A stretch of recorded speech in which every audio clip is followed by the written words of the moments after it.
On January 19, 2026, the Sun decided to throw a massive cosmic punch at Earth.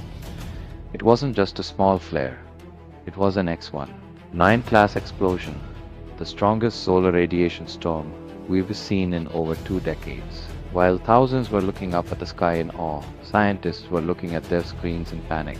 High-altitude flights were being diverted, satellites were glitching, and a silent battle was being fought a million miles away in space today on the Factz 360. We look at the storm that turned the sky red and why India's Aditya L1 mission is being called a global hero. It all started with a snap. A massive magnetic loop on the Sun broke, releasing a cloud of superheated plasma known as a coronal mass ejection (CME). These particles didn't take days to arrive. They traveled at nearly 3.6 million kilometers per hour. By the time the news hit the headlines, the storm was already slamming into our magnetic shield. This was rated an S4 severe radiation storm. The last time we saw something this powerful was the famous Halloween storms of 2003. The impact was a tale of two words, the beauty. Because the storm was so strong, the northern lights, usually hidden in the Arctic, were seen as far south as northern California, Italy, and the Netherlands. The chaos. High above us, it was a different story.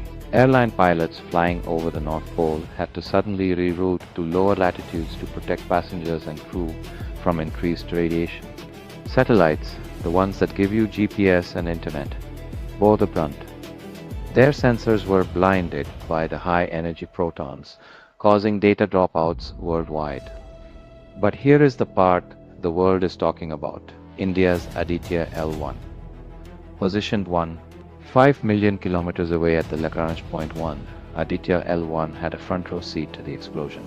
While Earth was ringing like a bell, ISRO's instruments were decoding the storm structure in real time. Aditya L1 joined forces with NASA and ESA satellites to map a massive magnetic reconnection inside the storm, a region 100 times the size of Earth. This data allowed operators to put satellites into safe mode before they were permanently fried. Scientists warn that we are currently at the solar maximum, the peak of the Sun's 11-year cycle. This S4 storm was just the beginning. As our world becomes more dependent on space tech, missions like Aditya L1 are no longer just scientific experiments, they are our early warning systems. Did you see the auroras in your city? Or did your GPS act a bit weird this week? Let us know in the comments. Don't forget